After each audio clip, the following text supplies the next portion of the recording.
Okay, so it's super late, but I wanted to wait until the end of today's so that I could talk about Trump's Supreme Court pick after it had already been confirmed. And then, after, it took until 5, and then, you watch the rose ceremony, and then after that I went to have dinner. So, yes, this is going up very late tonight, but I wanted to wait so that I could get a little bit and see what people actually were saying. Because, yes, we've known for pretty much since the day that Ginsburg died that it was going to be this Barrett woman, Amy Coney Barrett. Her name was trending right next to Ruth Bader Ginsburg's on the day she died. So this has been pretty much confirmed for a long time now, since the Kavanaugh stuff, because they were talking about, having her when Kennedy stepped down, appointing her. And people realized, the consensus was at the time, the only reason why Barrett wasn't picked was because Trump wanted to appoint her when Ginsburg died. So no shock today when Trump waltzes out into the Rose Garden, accompanied by Amy Coney Barrett and her 7 children. Now, at the Rose ceremony today, they tried to play sort of the high ground, nonpartisan, typical Supreme Court kind of game. Of saying how, oh, Ruth Bader Ginsburg was, such a great woman and so accomplished and blah, blah, blah. And you see Judge Barrett here, she's also an accomplished legal scholar and things. And, oh, she cares about the law. And, the underlying thing is nobody cares about that. People care about what your party affiliation is and whose interests you're going to be looking out for when you're on the Supreme Court. We know that Ruth Bader Ginsburg fought for the interests of her left, of the left. She wanted to twist the Constitution to suit her ideological ends. People recognize that, and people on the left praise her for that. This woman Barrett was a Scalia, clerked for Scalia, and she played up the whole thing about Scalia's relationship with Ginsburg, which is just, it's just disgusting. It's so. I find it so counterproductive, kind of like the myth of Ronald Reagan and Tip O'Neill, being a couple of old Irishmen who would go out drinking together, and they had their political differences, but at the end of the day, they're both Americans and they got along well, which, aside from being total nonsense, is just not healthy. It's dangerous that people, up until now, have had so much respect for the Supreme Court. The fact that, the Supreme Court, a committee of 9 unelected lawyers, can just hand down these edicts, and we're all supposed to obey by them. It's maddening to me. And I didn't enjoy seeing Trump and Barrett contribute to this whole myth and try and perpetuate it. Even though, Trump kind of couldn't resist and made a joke halfway through about how, like, oh, they should be so totally uncontroversial, right? We don't want any controversy, In that way he has. There's always a bit of, Trump always, lets the truth out a little bit, which I do enjoy. Now, the question to me was, how are they going to attack this woman, meaning the left? Obviously, we know now that as of this week, that McConnell has the votes. And so this woman's going to be confirmed. We don't know if there are going to be confirmation hearings. This woman went through kind of a grueling confirmation when she was initially appointed to the circuit court.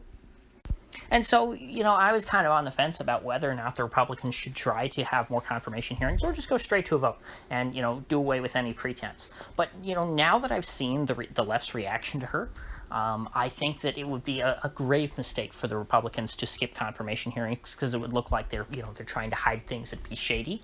I think that it would be a fantastic opportunity for the Republicans if they allow the Dems to come in and shower her with all sorts of prodding questions, whether it be about, hey, can you Catholics really be fair judges, or are you just going to do whatever the Pope says kind of stuff, which you kind of got a little bit of back when she was originally confirmed.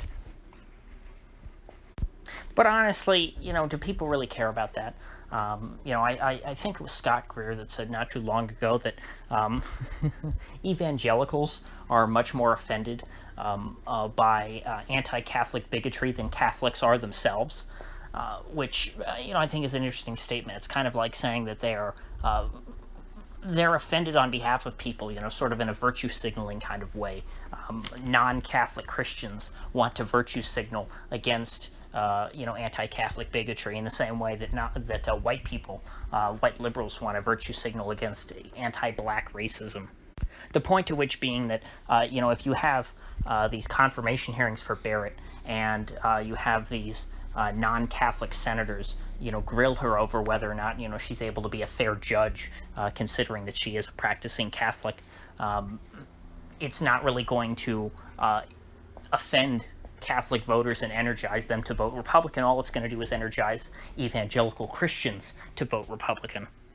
But now that I've seen that their attacks on her are not really limited to just her Catholicism, I think that I am looking forward to the potential for confirmation hearings with this woman, because now what she's being attacked with, now not necessarily by senators yet, I haven't heard any senators making this case, but a lot of blue checks on the left, not far left socialist types necessarily, not Marxists, but actual blue check leftist people who should be of some note, I would think.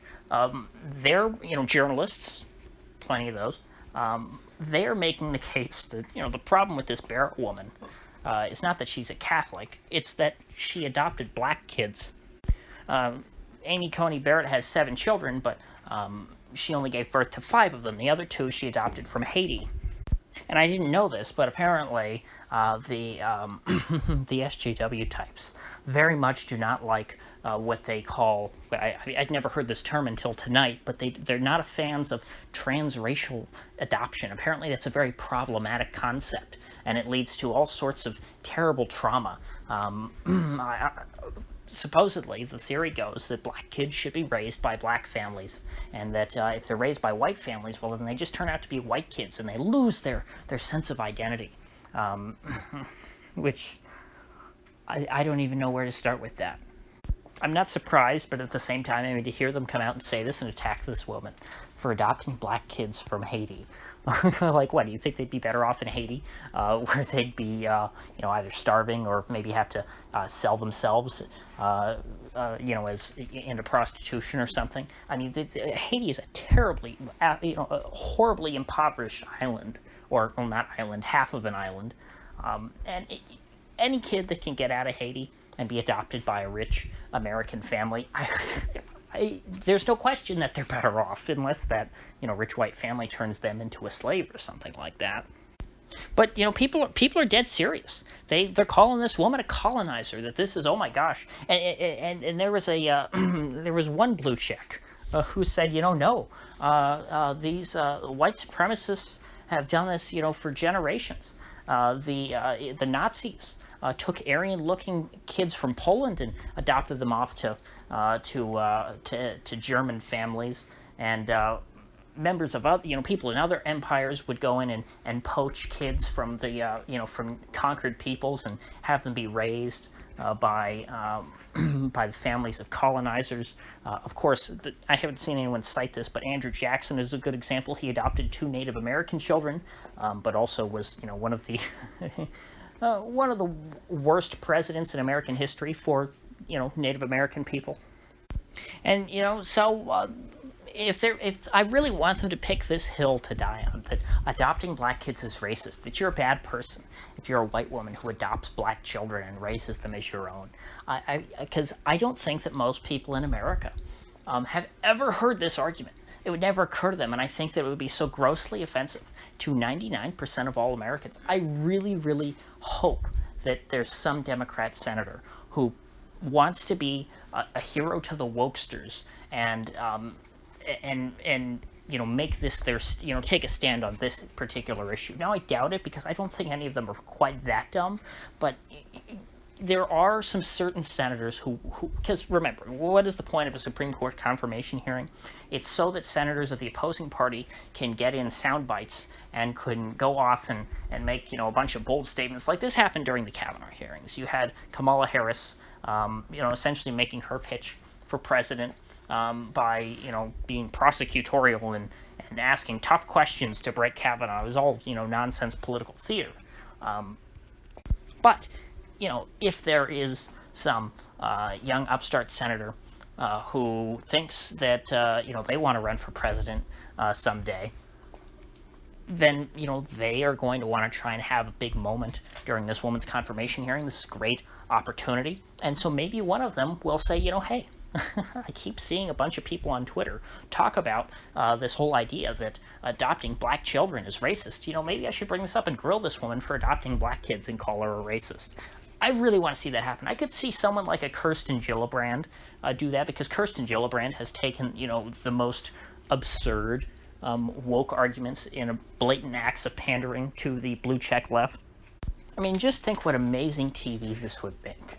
And what a softball pitch to throw at this woman. Like, hey, you adopted 2 black kids from Haiti who almost certainly would have led horribly depressed, impoverished lives, had you not adopted them. Doesn't that make you a racist, Judge Barrett? How do you defend that? I know it sounds ridiculous, but I mean, they called Kavanaugh a gang rapist. So, I mean, this is not nearly as far-fetched as that. When Kavanaugh was nominated, did anybody think that, this Kavanaugh guy, he's going to have a tough time with all these rape allegations that have been floating around him for years? No, the rape allegations didn't exist. They were invented out of thin air. As soon as he got in, they said, what can we throw at this guy? Oh, we'll call him a rapist, just like Clarence Thomas. Oh, remember how well that worked last time? Ha, ha, ha, ha, ha, ha. And, considering that, the very, not far left networks, CNN and MSNBC, the boring mainstream DNC, liberal networks, they were calling the Attorney General of Kentucky a race traitor for not prosecuting the cops in the Breonna Taylor case. Remember one line, in particular, I believe this was from MSNBC, an analyst said that he's skinfolk but not kinfolk. I mean, this is ridiculously racist rhetoric. And so when I hear stuff like that, I can only imagine, sure, maybe a Democrat senator won't bring this up, but I mean, is there any doubt that maybe there's going to be quite a few people on CNN and certainly MSNBC who are making this case against this woman and saying, yeah, she adopted black kids. It's very problematic that she has adopted black children. And, because remember, these blue check folks are the pundits on TV. Once that narrative starts circulating around cable news, then I think it becomes much more likely that a Democrat senator brings it up at a potential confirmation hearing, no matter how rushed those hearings are. This is the first thing that's really excited me in a while about this step, because I thought that the process of confirming this next justice was going to be boring. I thought it was going to be, issues-based. They're going to come at her and say, oh my gosh, you're going to overturn Roe v. Wade, aren't you? And she's going to say, I respect precedent. And then the Republicans are going to go, whispering under their breath, just like they did with Kavanaugh. Oh, don't worry. She's really going to overturn Roe v. Wade. We promise. And, issues-based confirmation hearings are just boring. Think of the exciting confirmation hearings. It was Clarence Thomas and Brett Kavanaugh. Those are the ones, really, that stick out. I mean, those were, historic. Those are ones that you were glued to. That was fantastic TV. And so, I feel bad for this woman, but just think of the entertainment value. And think, as many people as were red-pilled by the Brett Kavanaugh hearings, think of how many more will be red-pilled if they go after this woman for adopting black kids. I mean, that would... Oh, I don't want to say that'd be the cherry on top to top off 2020, because, the cherry on top to top off 2020 would be the meltdown resulting from the re-election of Donald Trump, which is, far from guaranteed at this point. I'm quite nervous on his behalf. But boy, if they pull another Kavanaugh-type stunt with something even more extreme, because again, this woman, she is a woman, so they're going to have a tough time pulling the old rapist routine. But think about it. Racist is something they can do because she is white, even though she is a woman. So, that's the two cards that they can pull on anyone. Are you a racist or are you a sexist? Well, they're not going to call her a sexist. But, and just the same thing with with Clarence Thomas. They didn't call him a racist. They said, you're a sexist. And Brett Kavanaugh, they called him a sexist. But this woman, no, she can be racist. She's a white woman. and saying that adopting black kids, if that's what you have to do, say that's terrible. Say that transracial families are bad. You can't have mixed race families. You know, we need to go back to the Muhammad Ali rule. I mean, it's just, I'm salivating. We have such a sick society that things like this could be at all controversial, that people are attacking each other over things like this. But, you know, boy, you have to enjoy watching it burn. You know, it's just like, you know, watching a fire. You guys watch fires, right? You sit around a campfire. It's captivating. So, with that said, if you folks gained anything of value out of this video, I'd appreciate you clicking that like button and sharing this video. And if you haven't already, please subscribe, because I do upload every day and I'd hate to have you miss one. So, I'll see you folks back here tomorrow.